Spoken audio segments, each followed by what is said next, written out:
성도 여러분, 안녕하셨습니까? 행복한 안식일입니다. 이번 주는 90도가 올라가는 그 뜨거운 여름 날씨도 있었고, 또 기온이 아주 내려가서 추운 겨울 날씨도 있었습니다.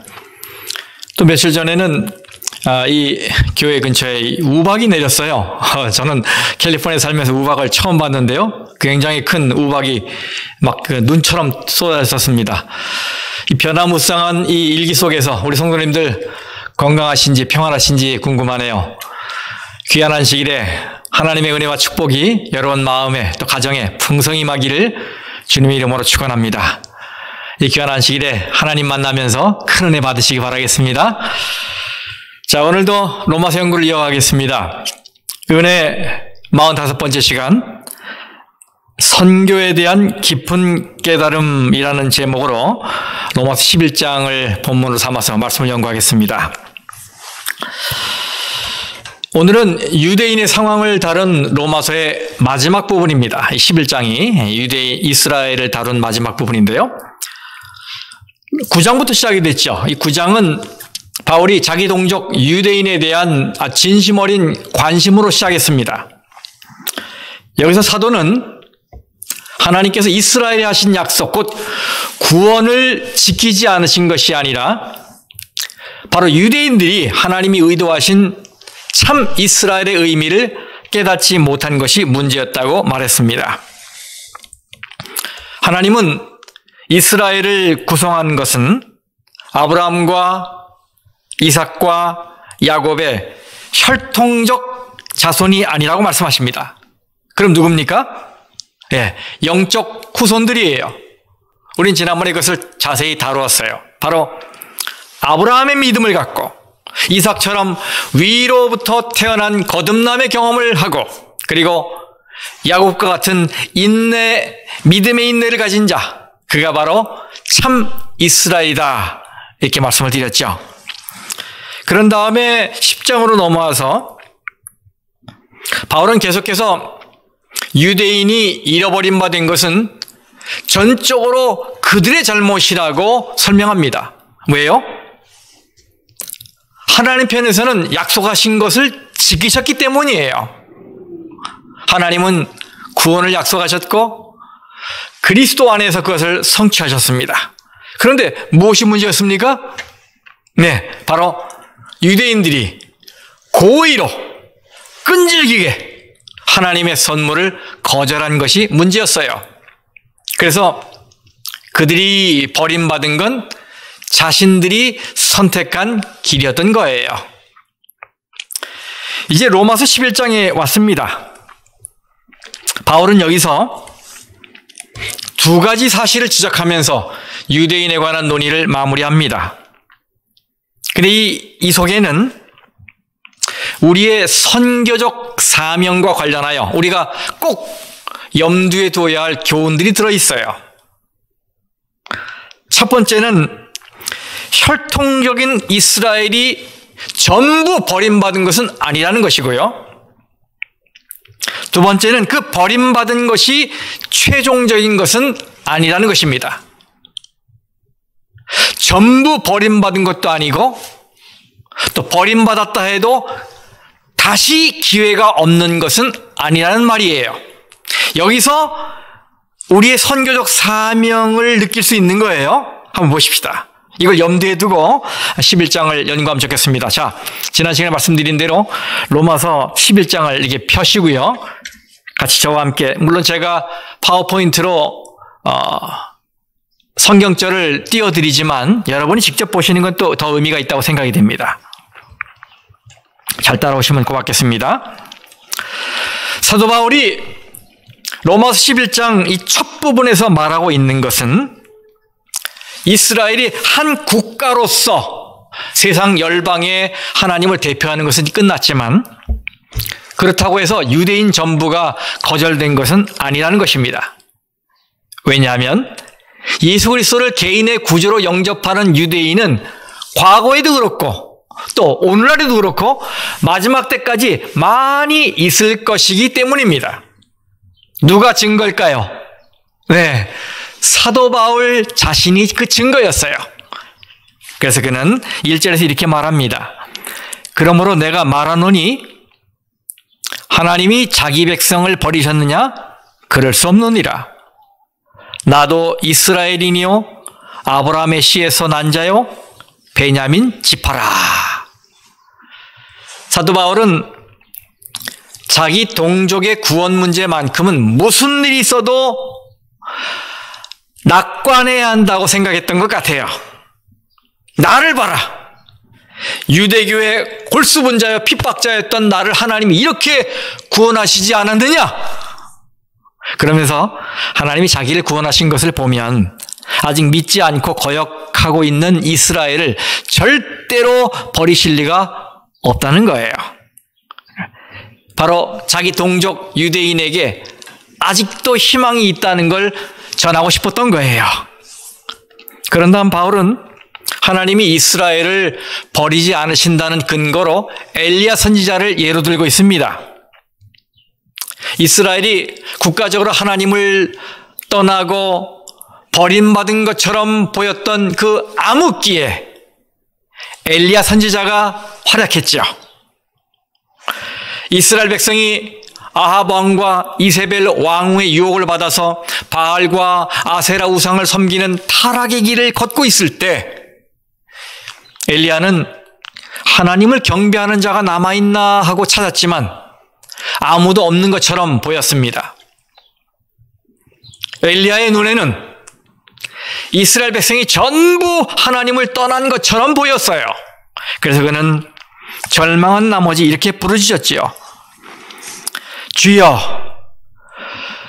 그들이 주의 선지자들을 죽였으며 주의 제단들을 헐어버렸고 나만 남았는데 내 목숨도 찼나이다. 여러분, 여기서 엘리야 선지자가 말한 그들은 누굽니까? 바로 이스라엘 민족이지요. 하나님, 주의 백성이 다 주를 버린 것을 아십니까? 그들은 다 우상을 쫓고 있고 나 혼자만 주께 충성하고 있습니다. 이렇게 얘기했어요. 그때 하나님이 놀라운 대답을 하셨지요. 4절에 내가 나를 위하여 바알에게 무릎을 꿇지 아니한 사람 7,000명을 남겨두었다. 보세요. 엘리야야, 착각하지 마라. 내가 나를 위해 2,000, 3,000, 5,000이 아니라 7,000명이나 남겨두었다. 엘리야의 눈에는 이스라엘 백성이 전부 다 우상 숭배에 빠진 것처럼 보였지만 사실은 그게 아니었어요. 하나님은 바알 앞에 무릎 꿇지 않은 경건한 사람 7,000명을 남겨놓으셨던 거예요. 엘리야가 그 사실을 안 후에 절망했던 자신이 얼마나 부끄러웠겠습니까? 사도 바울은 이렇게 엘리야의 예를 든 후에 그 충실한 7,000명, 하나님이 남겨주신 그 7,000명을 이렇게 지칭하고 있어요. 5절에.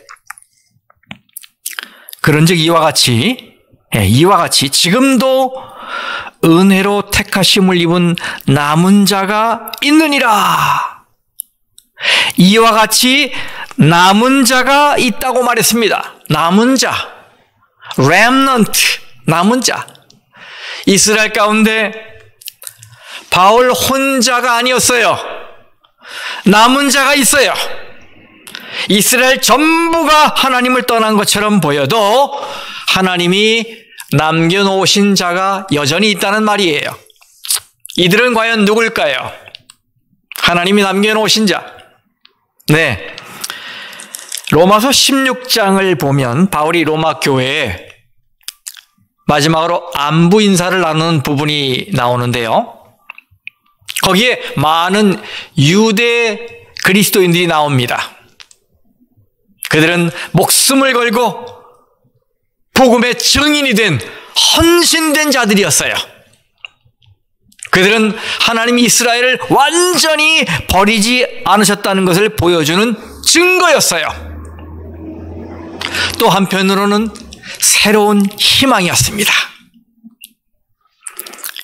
우리는 여기서 신약 성경이 말하는 남은 자, remnant, 남은 자에 대한 정의를 분명히 이해할 필요가 있어요. 왜냐하면 종종 남은 자에 대해서 잘못된 그림을 그리는 분들이 있기 때문이에요. 성도 여러분, 성경이 말하는 남은 자는 누구일까요? 누구를 남은 자라고 말하는 것입니까? 네, 요한계시록 12장 17절에 남은 자 손이 나오는데요. 이 사람들은 배도 중에도 하나님의 계명을 지키며 계명에 충실하며 예수의 증거를 가진 자를 말하는 것입니다. 그래요.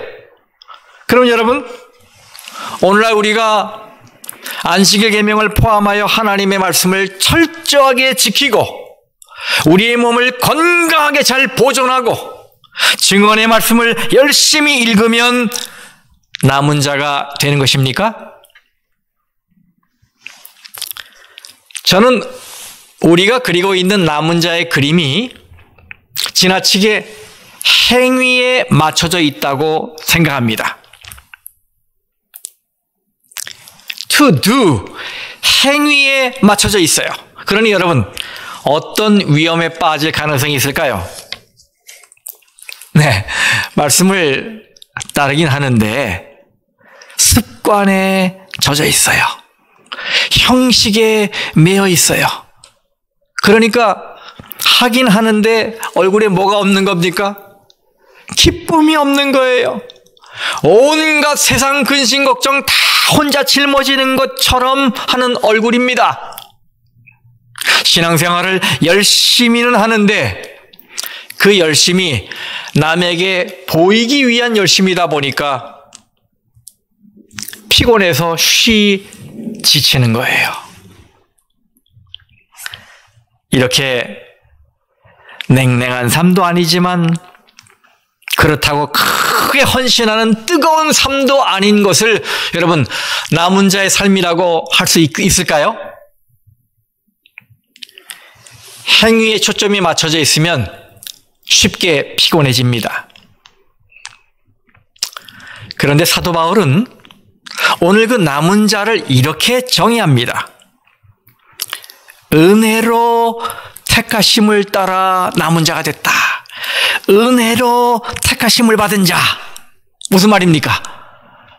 그들은 구원이 자신의 행위로 이루어지는 게 아니라 예수 그리스도의 은혜로 이루어진다는 것을 믿는 자입니다. 예수 그리스도의 은혜로 구원받았다는 것을 믿는 자. 안식일을 지켜도 주님의 사랑과 은혜가 나를 그렇게 한 것이라고 고백하는 것입니다. 그런 자가 남은 자예요. 헌금을 해도 주님의 은혜가 그렇게 한 것이라고 고백하는 자입니다. 선한 봉사를 해도 주님의 은혜 때문이라고 고백하는 자입니다. 자신의 삶에 주님의 은혜가 없으면 자신은 아무것도 아니기 때문에 자기는 하나님의 은혜로 남아있게 되었다고 고백하는 자입니다. 그 사람을 사도 바울은 남은 자라고 이야기했어요. 이해하시겠습니까? 6절 말씀. 만일 은혜로 된 것이면 행위로 말미암지 않음이니 그렇지 않으면 하나님의 이 은혜가 은혜되지 못하느니라. 자신이 행한 것을 기억하지 않고 주의 은혜로 되었다고 온전히 주님의 은혜만을 붙드는 자, 그가 남은 자입니다. 그래서 사도 바울은 그 은혜가 떠나지 않는 한 자기 동족에게 여전히 희망이 있다고 말하는 거예요. 그럼 여러분, 하나님의 은혜로 택함을 받은 남은 자가 되지 못한 자들, 그들은 어떻게 되는 것입니까? 바울은 이 문제를 7절 이하에서 다루고 있어요. 그런즉 어떠하냐? 이스라엘이 구하는 그것을 얻지 못하고 오직 택하심을 입은 자가 얻었고 그 남은 자들, 그러니까 택하심을 받지 못한 그 나머지 사람들은 우둔하여 졌느니라. 여러분, 이스라엘은 무엇을 구했습니까? 그들은 구원을 구했고 의를 구했습니다. 그런데 왜 그들은 그것을 얻지 못했습니까? 네, 그들은 그것을 율법의 행위라는 잘못된 방식으로 구했기 때문이에요. 그러나 그런 가운데서도 택하심을 입은 소수는 그것을 믿음으로 구했기 때문에 얻게 되었다. 그리고 그들을 제외한 나머지 이스라엘은 우둔해졌다. 여기 우둔해졌다고 번역된 헬라어는 그 문자적인 의미가 돌처럼 단단히 굳어지다라는 뜻입니다. 개역 성경에는 완악해졌다고 번역되어 있어요. 우둔해졌다. 완악해졌다. 여러분, 일을 많이 하면 이 손에 굳은 살이 박이잖아요. 그죠? 근데 이것이 좀 더 나가면 살갗이 두꺼워져서 감각이 없어집니다. 이 무감각해진 상태, 이거를 바울은 우둔해졌다 혹은 완악해졌다라고 표현한 거예요. 마음이 완악해졌다는 건 성경에 대해서, 예수님에 대해서 반감을 갖거나 분노하고 적대하는 상태를 말하는 것이 아니라 은혜 가운데 있지 않은 상태, 그거를 말하는 것입니다. 이런 상태는 오늘날에도 얼마든지 나타날 수 있지요. 만일 우리가 하나님이 베푸신 은혜를 감사하지 않고 하나님의 음성을 거부하게 되면 그 결과로 우리의 마음도 완악해질 것입니다. 그렇게 되면 신령한 일에 대해 관심을 덜 갖게 되고 나중에는 전혀 반응하지 못하게 됩니다.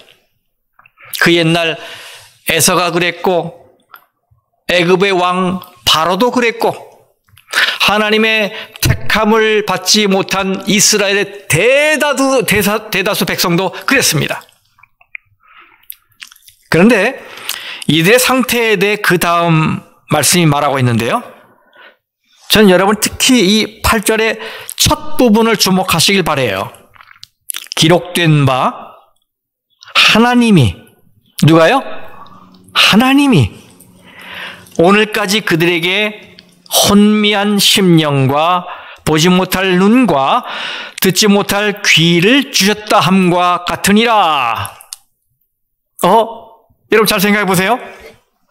이 말씀은 얼핏 보면 하나님이 이스라엘 백성을 어리석게 만들어서 보지도 못하게 하시고 듣지도 못하게 하신 것으로 보여요. 그렇죠?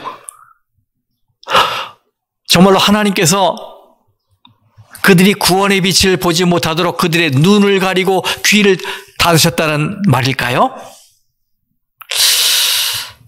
이 말씀은 난해한 성경 말씀 중 하나예요.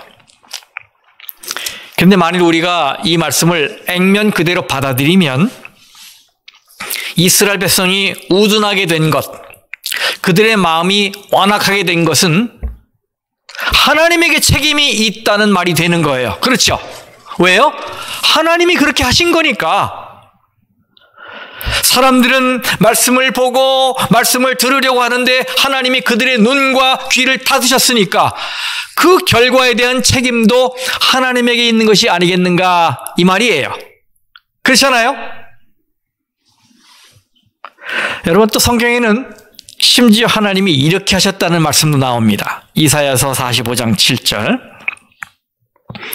나는 빛도 짓고 어둠도 창조하며 나는 평안도 짓고 환난도 창조하나니 나는 여호와라 이 모든 일을 행하는 자니라 하였노라.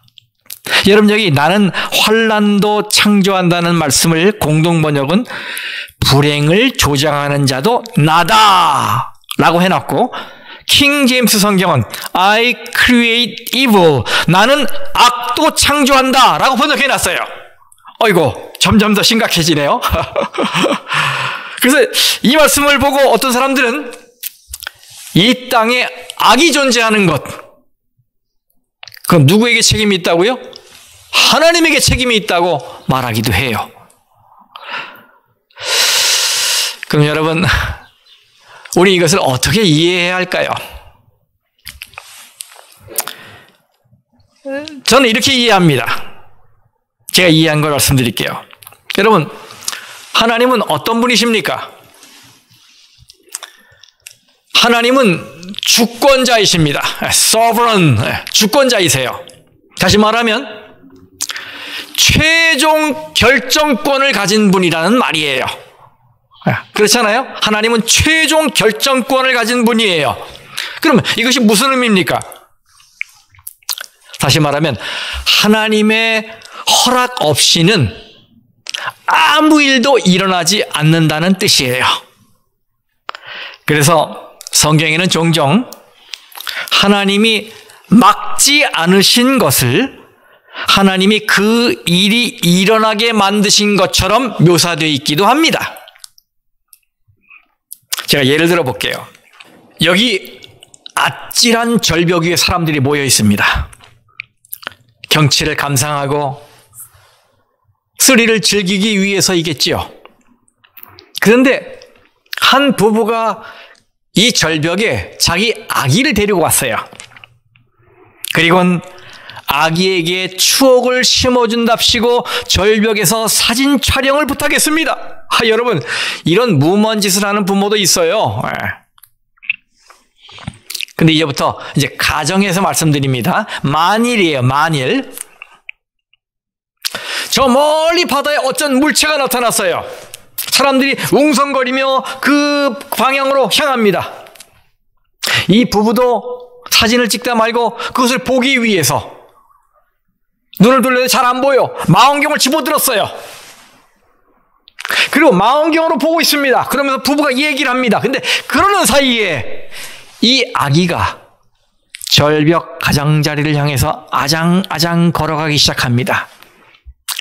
생각만 해도 아찔한 순간이 아닙니까? 이 부부는 잠시 이 혼란한 상황에서 정신줄을 놓았어요. 그죠? 망원경을 보느라 정신이 없습니다. 그때 제가 조금 떨어진 곳에서 그 광경을 보았어요. 저는 그 아기가 조금만 더 기어가면 그 낭떠러지에 떨어질 거를 압니다. 하지만 지켜만 볼 뿐 그 부부에게 경고하지 않았어요. 여러분, 만약 그 아기가 절벽에 떨어져 죽는다면 그건 누구의 책임일까요? 아마도 그것을 막지 않은 저에게도 일부 책임이 있을지 모르겠습니다. 이 세상에는 끔찍한 일들이 많이 일어납니다. 예를 들어 옛날에 독일군에 의해서 유태인 600만 명이 학살됐죠. 홀로코스트. 한번 생각해 보세요. 하나님이 그것을 막으실 수 없으셨을까요? 성경 사건으로 돌아가 보세요. 에덴 동산에서 사탄이 뱀으로 가장해서 하와를 유혹할 때 하나님이 그것을 막으실 수 없으셨을까요? 물론 하나님은 그 모든 것을 즉시 중지시킬 수 있으셨습니다. 하지만 그렇게 하지 않으셨어요. 그래서 불신자들이 하나님을 비난하는 거지요. 하지만 분명한 것은 마지막 심판날 모든 피조물들이 하나님 앞에 무릎을 꿇을 때 하나님이 왜 그토록 엄청난 또 불행한 슬픈 일들을 멈추지 않으셨는지 우주 앞에서 밝혀질 거예요. 그래서 성경은 그 심판날에 사탄을 포함하여 모든 자가 무릎을 꿇고 하나님은 의로우시다라고 고백할 것이라고 말합니다. 하나님은 의로우시다. 그러므로 하나님은 이스라엘 백성의 마음을 혼미하게 하고 그들의 눈을 가리고 그들의 귀를 닫으신 분이 아닙니다. 단지 그것을 막지 않으신 것일 뿐입니다. 여기에는 우리의 지력으로는 다 이해할 수 없는, 다 설명할 수 없는 하나님의 깊으신 뜻이 있는 거예요. 하나님의 섭리가 그 안에 들어있는 거예요. 그 다음 바울은 9절 10절에서 다윗의 기도를 인용하면서 이것을 그리스도를 거절한 유대인에게 적용하고 있습니다. 여러분, 우리가 흔히 좋은 기회를 놓친 어리석은 행동을 비유할 때 다 차려진 밥상을 걷어찼다고 표현하지요. 근데 유대인들이 그랬다는 거예요. 그들의 밥상이 그들에게 올무가 되고 덫이 되게 하시옵고. 왜요? 자신들에게 베풀어진 이 생명의 밥상, 곧 구원을 걷어찼기 때문이에요. 그러면 여러분, 유대인은 이제 절망입니까? 이제 끝이에요? 사도 바울은 11절 이후에 그렇지 않다고 말하고 있어요. 보세요. 그러므로 내가 말하노니 그들이 넘어지기까지 실족하였느냐? 다시 말하면 실족해서 완전히 넘어져 버렸느냐? 그럴 수 없느니라. 그들이 넘어짐으로 구원이 이방인에게 이르러 이스라엘로 시기 나게 함이니라. 그들의 넘어짐이 세상의 풍성함이 되며 그들의 실패가 이방인의 풍성함이 되거든 하물며 그들의 충만함이리요. 내가 이방인이 너희에게 말하노라. 내가 이방인의 사도인 만큼 내 직분을 영광스럽게 여기노니 이는 혹 내 골육을 아무쪼록 시기하게 하여 그들 중에서 얼마를 구원하려 함이라.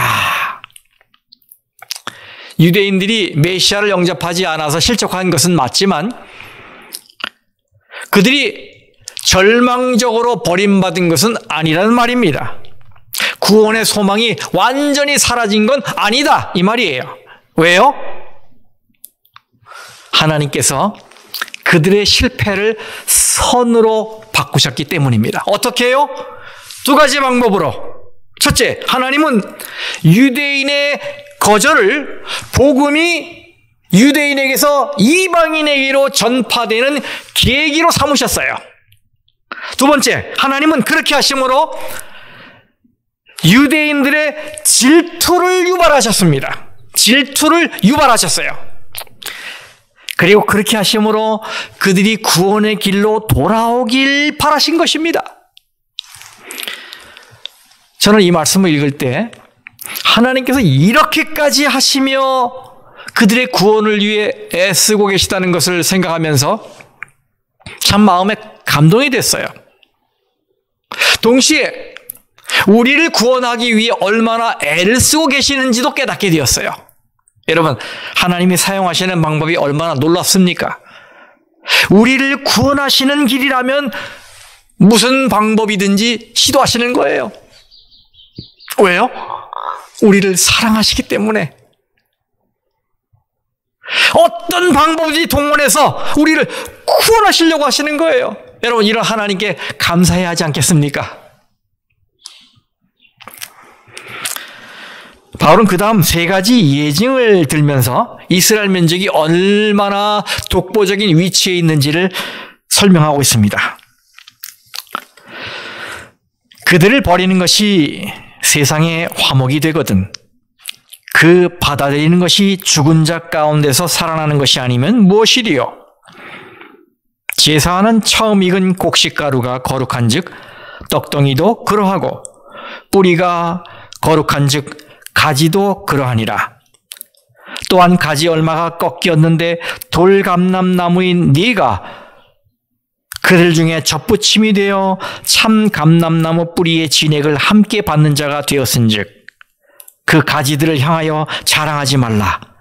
자랑할지라도 네가 뿌리를 보존하는 것이 아니요 뿌리가 너를 보존하는 것이니라. 그러면 네 말이 가지들이 꺾인 것은 나로 접붙임을 받게 하려 함이라 하리니 옳도다.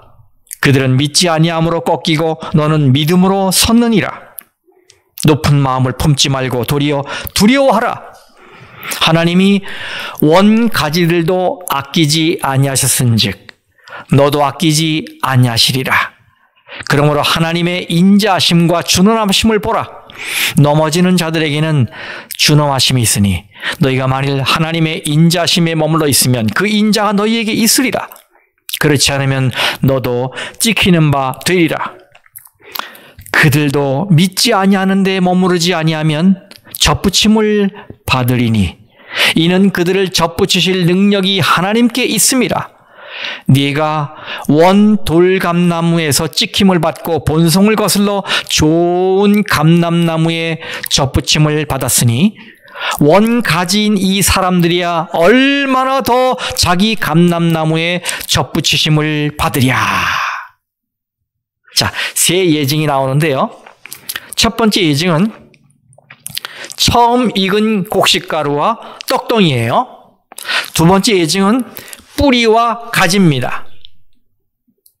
먼저 하나님의 명령대로 첫 곡식을 하나님께 드리면 그 거룩해진 첫 번째 떡 때문에 나머지는 자동으로 거룩해집니다.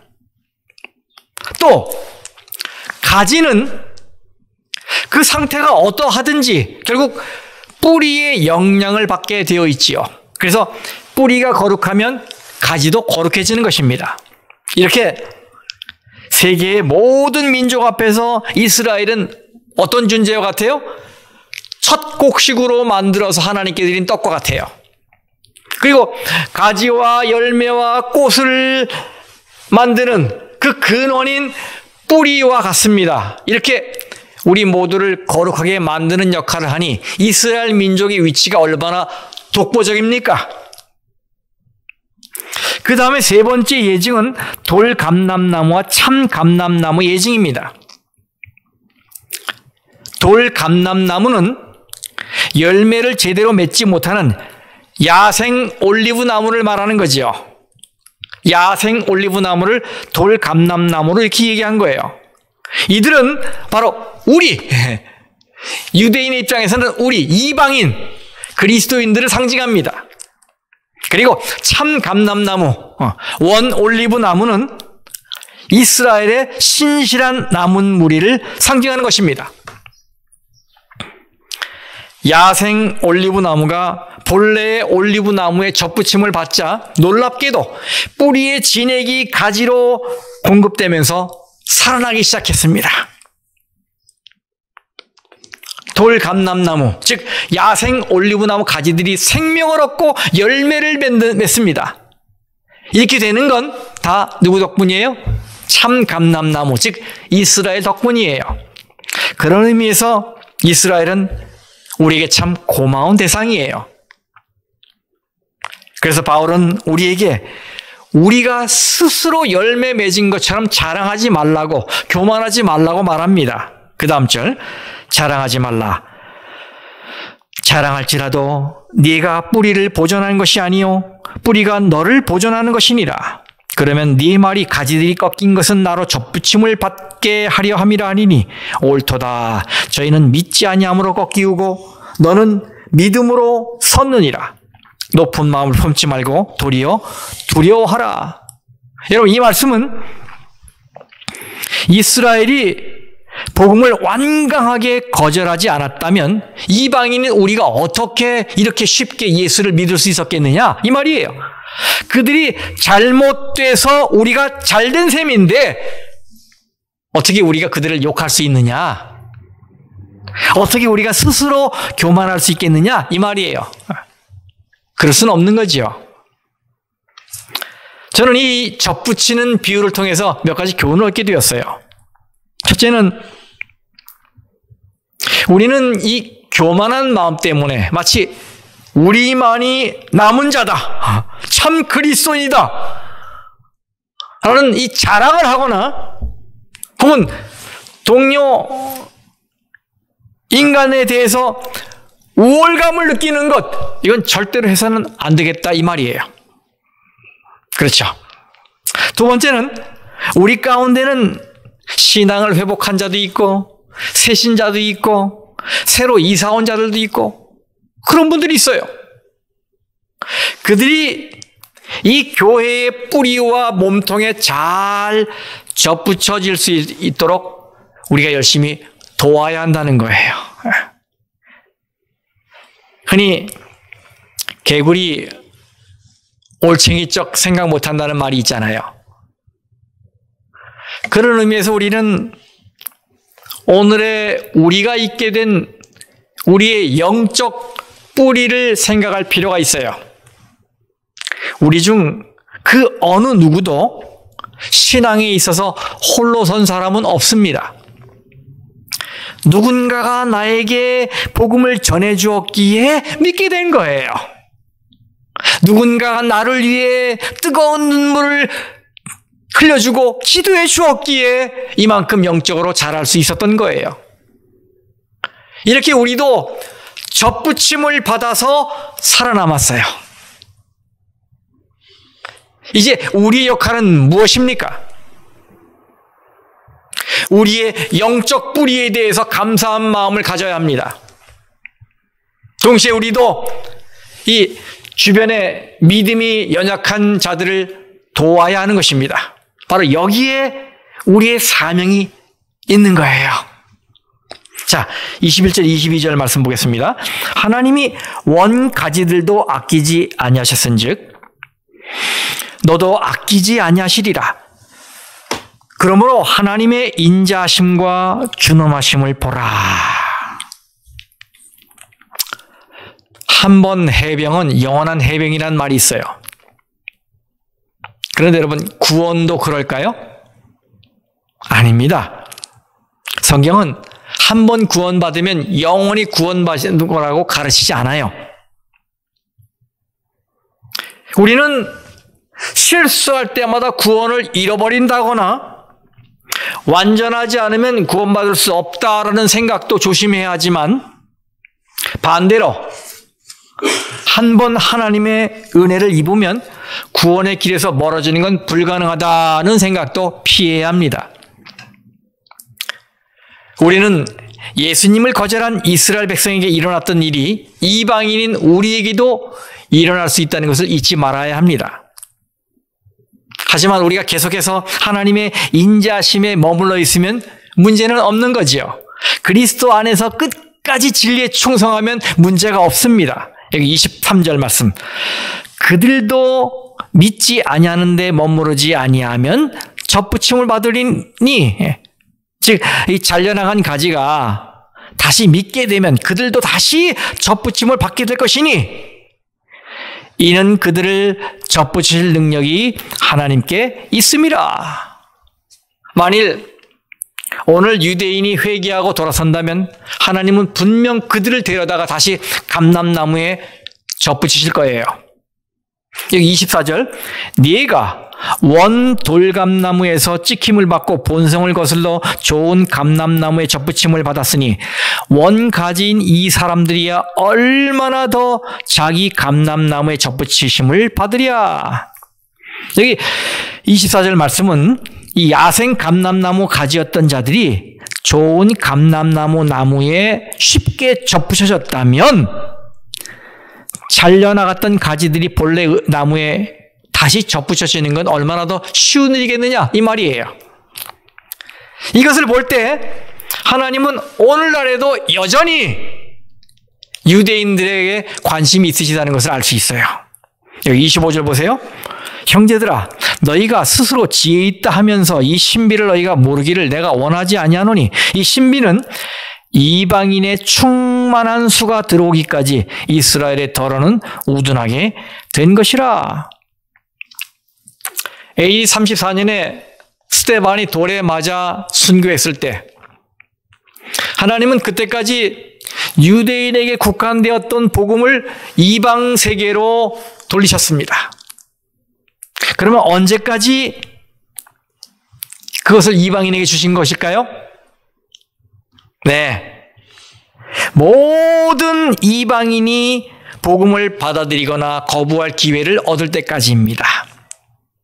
이것은 믿음이 보편화되고 복음이 온 세상에 전파될 때까지를 말하는 거예요. 그때가 되면 많은 신실한 유대인들이 예수님께로 돌아올 거예요. 그래서 유대인이 완고하게 되는 건 영구적인 것이 아니고 단지 이방인의 충만한 수가 들어오기까지입니다. 이 말씀을 새 번역 성경은 이방 사람의 수가 다 찰 때까지, 또 공동 번역은 모든 이방인들이 하나님께 돌아오는 날에 이렇게 번역을 해놨어요.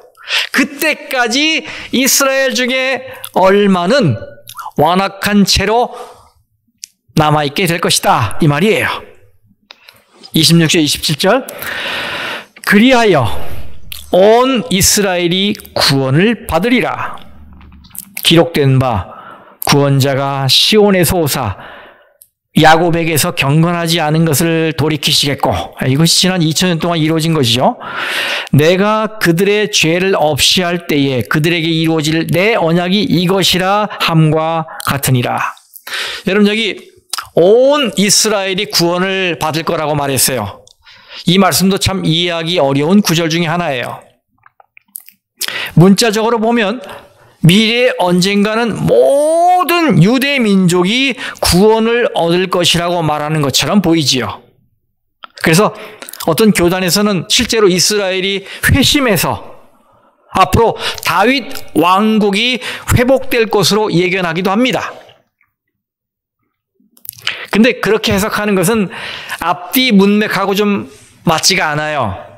여러분, 바울이 9장 6절에서 이스라엘에게서 난 그들이 다 이스라엘이 아니라고 했죠. 또 9장 27절에서는 이스라엘 자손들의 수가 비록 바다의 모래 같을지라도 누구만 구원을 받으리라? 남은 자만 구원을 받으리라고 했어요. 그러므로 이스라엘 전체가 구원을 받을 것이라고 할 때 그것은 민족적, 혈통적, 문자적 이스라엘 전부를 말하는 것이 아닌 게 분명해요. 그렇잖아요? 이 바울은 11장 14절에서 유대인 중에 얼마라도 구원받기를 소망한다고 했어요. 이방인에 대한 질투를 유발해서라도 몇 사람만이라도 구원하고 싶은 것이 바울의 심정이었단 말이에요. 그러므로 여기서 말하는 온 이스라엘이 구원을 받겠다. 이 온 이스라엘은 원가지의 얼마가 꺾이고 거기에 접붙여진 이방인들까지 포함된 영적 이스라엘로 보는 것이 자연스럽습니다. 그런데 이 영적 이스라엘이 어떻게 만들어지는 것입니까? 30절, 31절을 제가 세 번역으로 좀 읽겠습니다. 전에 하나님께 순종하지 않던 여러분이 이제 이스라엘 사람의 불순종 때문에 하나님의 자비를 입게 되었습니다. 이와 같이 지금은 순종하지 않고 있는 이스라엘 사람들도 여러분이 받은 그 자비를 보고 회개하여 마침내는 자비하심을 입게 될 것입니다.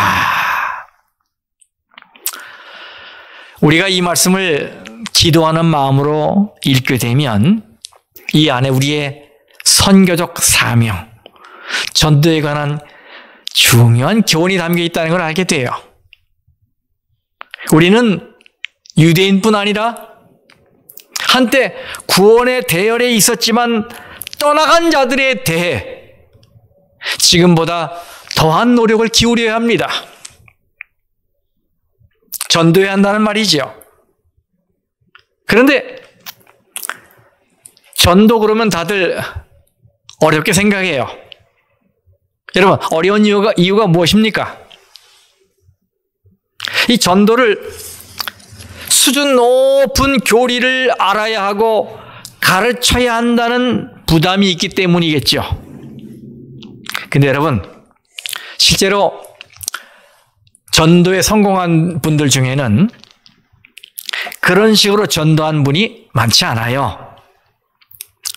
대부분 일상적으로 만나는 사람들에게 관심을 보이고 작은 사랑을 나눈 거예요. 예, 우리 역할은 바로 그겁니다.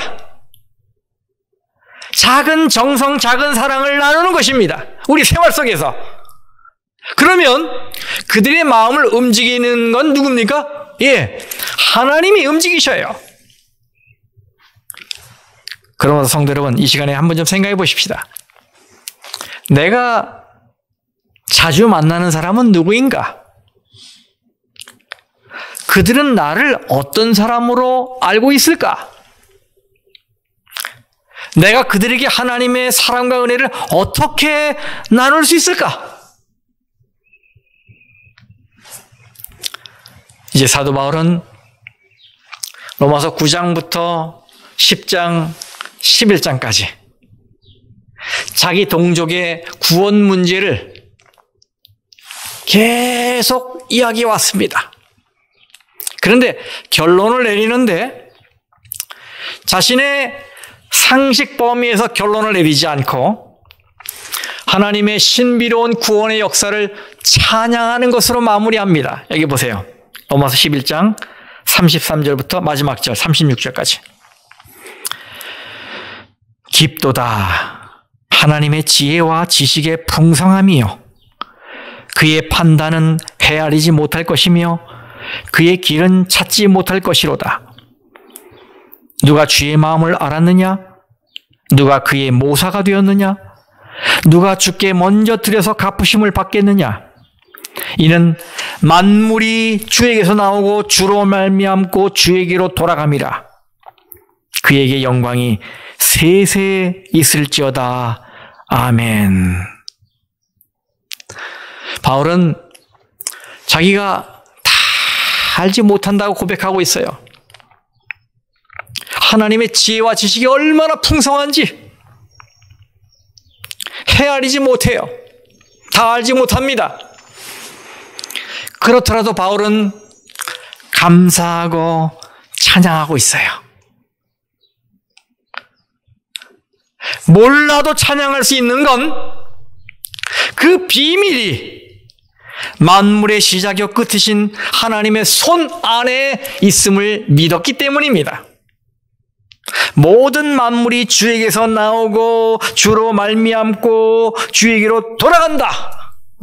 모든 것이 다 하나님께 있다. 그러니 바울이 고민했고 또 우리가 고민하는 선교는 결국 우리의 선교가 아니라 하나님의 선교인 것입니다. 하나님이 책임지시는 하나님의 선교인 것입니다. 왜요? 만물이 주에게서 나오고 주로 말미암고 주에게로 돌아가니까. 그러니 성도 여러분, 내 힘, 내 경험, 내 지혜를 의지하지 말고 만물의 근원이요 목적인 하나님을 의지하고 하나님께만 영광을 돌리고 하나님의 뜻을 따라가기를 간절히 바랍니다. 그러면 선교가 이루어지는 거예요. 오늘 우리에게 말씀을 통해 선교에 대한 깊은 깨달음을 주신 하나님을 찬양하기를 간절히 바랍니다. 말씀을 마치겠습니다.